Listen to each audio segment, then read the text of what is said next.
और ये बहुत चिंता का विषय है।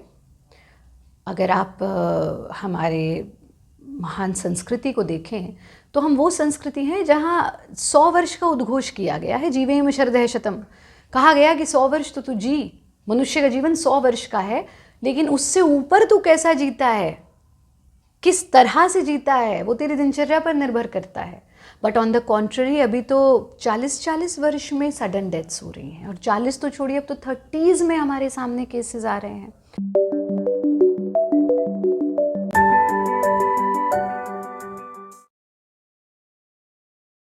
तो ये हमें थोड़ा सा इस पर चिंतन करना चाहिए। और बहुत सुंदर कि तुमने ये प्रश्न किया, क्योंकि शायद तुम्हारे माध्यम से जितने भी यंगस्टर्स यहाँ बैठे हैं उन तक भी ये बात पहुँचे, है ना। अब हम क्या कर रहे हैं ना, हमने अपनी जीवन शैली में बहुत सारे परिवर्तन ले आए। कोई कह रहा है ये वैक्सीन के कारण हो रहा है, कोई कह रहा है कि नहीं वैक्सीन नहीं, कोविड तो एक बार हो करके गुजरा ही है सबको, तो वो भी एक कारण हो सकता है, क्योंकि वहाँ हमारे रेस्पिरेशन पर इफ़ेक्ट पड़ा था, हमारे ऑक्सीजन के फ्लो पर इफ़ेक्ट पड़ा, तो ऑब्वियसली हमारे रक्त के प्रवाह पर भी इफ़ेक्ट पड़ा। देखो, इसको पहले तो लॉजिकली उसको समझना होगा हमें।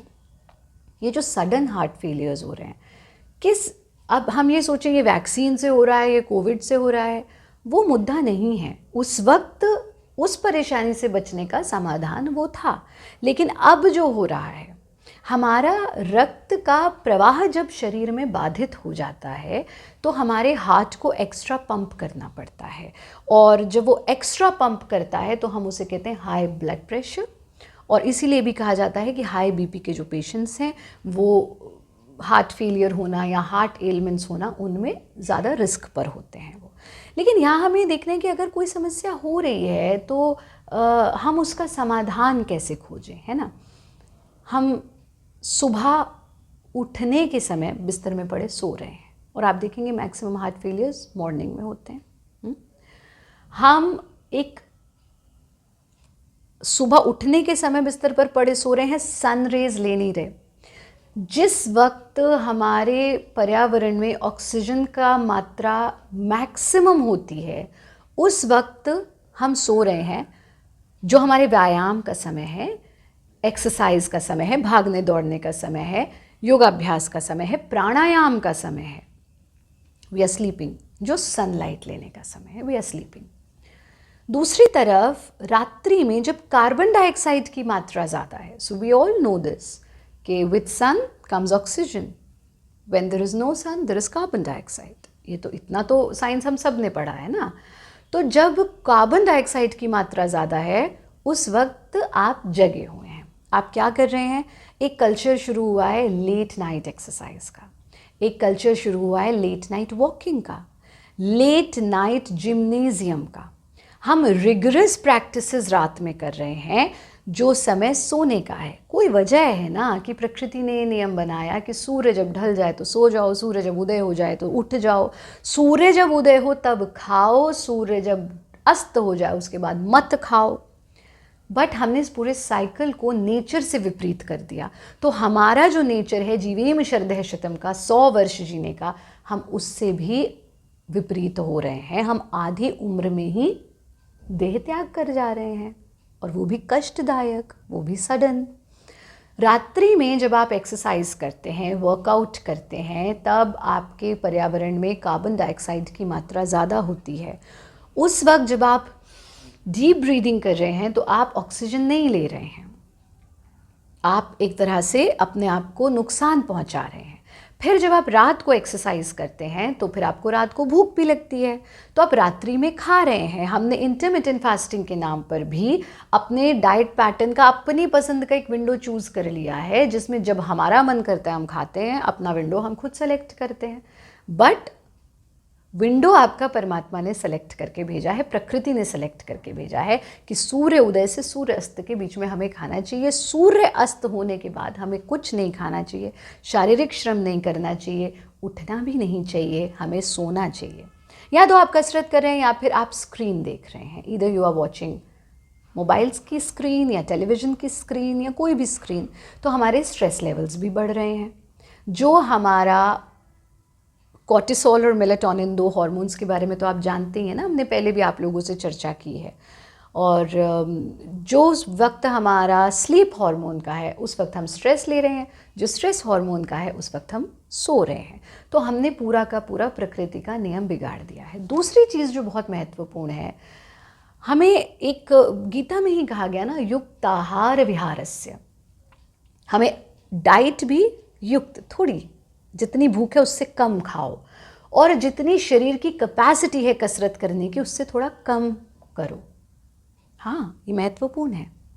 इसलिए योग में आप थकने वाले अभ्यास नहीं करते। हाँ, हम गतियों का अभ्यास भी करते हैं अभी, जो पेशेंट की रिक्वायरमेंट है, जो अभ्यासी की रिक्वायरमेंट है, जो स्टूडेंट की रिक्वायरमेंट है। बट गति के बाद भी भले आप गति भी कर ली, हम क्या कहते हैं 108 सूर्य नमस्कार, हमने उसको हमेशा खंडन किया इस चीज़ का कि ये पारंपरिक तरीका नहीं है। 108 सूर्य नमस्कार नहीं हमें करने चाहिए। This is not good for your health. आपके रेस्पिरेशन के लिए अच्छा नहीं है, आपके कार्डिक हेल्थ के लिए अच्छा नहीं है। 12 बार सूर्य नमस्कार का प्रावधान है तो 12 बार कीजिए। और अगर आप 12 बार भी कर रहे हैं या गतियों का अभ्यास भी कर रहे हैं तो उसके बाद भी आप अपने योगाभ्यास का समापन कैसे करते हैं? प्राण शक्ति को दीर्घ करके, प्राणायाम करके, ध्यान करके, योग निद्रा करके।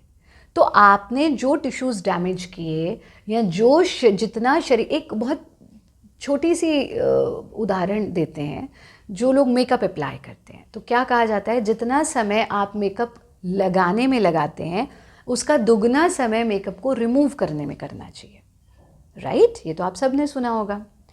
ऐसे जितना समय शरीर को थकाते हो उसका दुगना नहीं तो कम से कम उतना रेस्ट हमारी बॉडी को चाहिए। आप जितने एथलीट्स को देखते हैं वो अगर रिगरस प्रैक्टिसेस कर रहे हैं तो उसके बाद वो मसाज भी लेते हैं, वो डीप रिलैक्सेशंस करते हैं, वो ऐसी थेरेपीज़ लेते हैं जिससे उनको डीप रिलैक्सेशन हो। पर यहाँ एक आम आदमी ऐसा नहीं कर रहा है, वो थका तो रहा है अपने शरीर को। और योग में भी दुर्भाग्यवश कसरत कसरत कसरत कसरत कसरत यहीं तक रह गए हम। प्राणायाम खत्म हो गया, प्राणायाम भी हुआ तो ऐसा हो रहा है वो फूं फूं फूं फूं कि उसमें भी जो है प्राण शक्ति की दीर्घता की बात नहीं हो रही है, उसमें भी हम रिगरस प्रैक्टिसेस कर रहे हैं। तो कहीं ना कहीं योग का पूरा स्वरूप आपने बिगाड़ दिया, और योग का ही नहीं जीवन का पूरा स्वरूप आपने बिगाड़ दिया। तो अगर आप युक्त आहार विहारस्य, सिर्फ इतना भी, पूरा भी नहीं बोल रहे हम श्लोक, आप भोजन जितनी भूख है उससे कम खाइए, जितनी आपकी शरीर की करने की क्षमता है एक्सरसाइज व्यायाम उससे थोड़ा कम कीजिए, माइल्ड स्ट्रेचिंग्स कीजिए, बेंडिंग्स कीजिए, ब्रीदिंग प्रैक्टिसेस कीजिए, ध्यान का अभ्यास कीजिए। योग के भी सिर्फ एक अंग को पकड़ करके मत बैठ जाइए। जितना आहार भी ले रहे हैं, आर्टिफिशियल आहार ले रहे हैं तो आर्टिफिशियल डेथ हो रही है। हम स्टेरॉइड्स ले रहे हैं, हम मील रिप्लेसमेंट्स ले रहे हैं, हम प्रोटीन को भी डब्बे में बंद करके ले रहे हैं। क्या करना है? Natural sources of protein. आप राजमा खाइए, आप दालें खाइए, आप ब्रोकली खाइए, आप पालक खाइए, आप पनीर खाइए, आप natural sources of meal replacement. हमने कुछ दिन पहले अब हमारे यूट्यूब पर देखिएगा आप लोग, एक पूरा मील रिप्लेसमेंट कैसे आपके ड्राई फ्रूट से बना हुआ, आपके सीड से बना हुआ, फ्रूट से बना हुआ, beautiful meal replacement, very healthy, very sumptuous. तो मील रिप्लेसमेंट नेचुरल लो, मील्स नेचुरल लो, नेचुरल लाइफस्टाइल जियो, तो अननेचुरल डेथ से हम बचेंगे। जब हम अननेचुरल जीवन जिएंगे तो अननेचुरल डेथ ही होगी, तो नेचुरल डेथ नहीं होगी। तो हमें प्राकृतिक जीवन जीना है अगर हम प्राकृतिक मृत्यु चाहते हैं। और अगर हम अप्राकृतिक मृत्यु हो रही है तो इसका मतलब है हम प्राकृतिक जीवन नहीं जी रहे हैं। प्रकृति के नज़दीक जाइए और जो नेचर प्राकृतिक है उसको अपनाइए।